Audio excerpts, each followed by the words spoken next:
The plague is about to kick the shit out of Europe. And in Thanosing up to half of Europe's population, this is going to change everything. Politics, religion, economics, everything must go.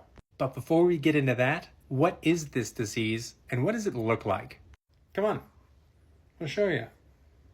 First off, the plague is a bacteria known as Yersinia pestis. So the bad news is you can't get a vaccine for it. You know, if you believe in that sort of thing. But on the flip side, the good news, for us, is you can treat it with penicillin. You know, once we discover it in the 20th century. You know, if you believe in that sort of thing. Or we're the people of 1347. Fleas are going to be the hosts for this bacteria. It hitch rides on all sorts of furry little creatures that no matter how hard you try, you can never get rid of. Anyway, the fleas jump off of their hosts and then jump onto a human, where they give us a little nibble. And it turns out when they do this, they vomit a little bit into our bloodstream. And if any of that bacteria is in that flea vomit, it just got mainlined right into you. Who said history was boring? I mean, apart from my students. Now, initially, you're going to have your typical flu-like symptoms. You're achy, you're running fever. There's only so many ways the body can respond to things. Then you're going to notice spots starting to form. And these bumps, known as buboes, which is kind of fun to say if it weren't so fucking gross, tend to really swell around your lymph nodes. For those of you who don't recall freshman biology, which is a lot of us, lymph nodes are where your body processes white blood cells, which, as we remember, is the body's defense against infection. And these white blood cells collect at the lymph nodes. So if your body's producing a lot of white blood cells, it means that you are fighting an infection, and they also collect at the lymph nodes, so they have a tendency to swell. In this case, with buboes. And your lymph nodes are in places like under your neck, and your armpits, and by your groin. That's why when you go to the doctor, they check under your neck sometimes to see if your lymph nodes are swelling. And maybe the other spots if you have really good insurance. Sometimes these buboes could even grow to the size of an egg or an apple before they would pop.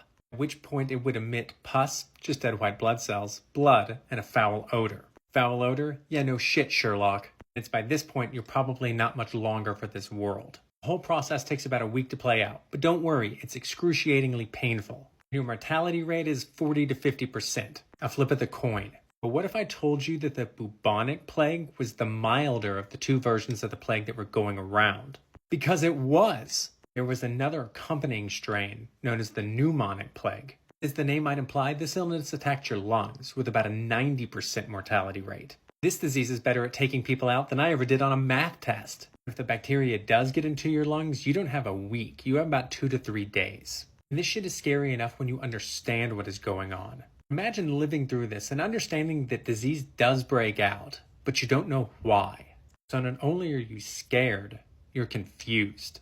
And what happens when those around you, those closest to you, the ones that you depend on and depend on you, start to get sick?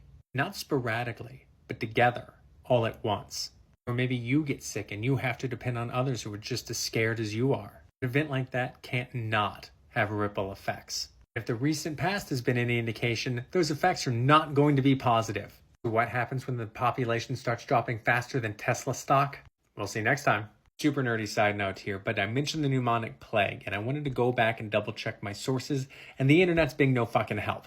I know I didn't make this information up because I'm not that creative. Might have gotten it from the first chapter of Barbara Tuchman's A Distant Mirror, but that book's at school, and I am not. Either way, I'm confident I didn't make that information up, but I also can't tell you where I got it, and I just wanted to note that. Vain attempt at credibility and transparency and blah blah blah. Anyway, no one's watching by this point anyway. Peace.